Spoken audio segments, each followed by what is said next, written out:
Hello friends, क्या आप लोगों की माया फाइल ओपन नहीं हो रही है?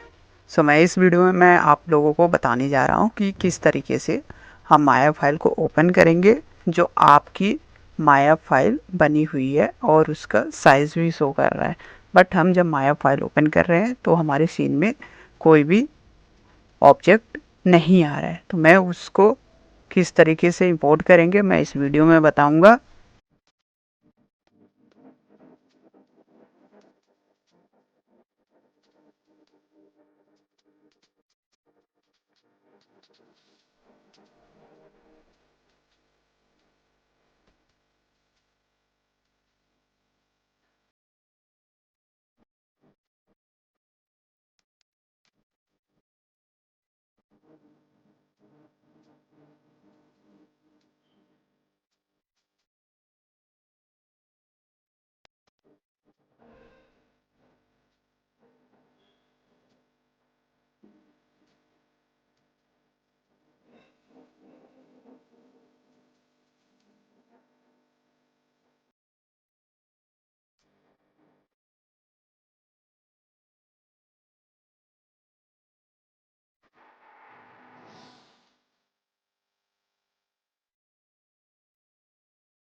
Thanks friends.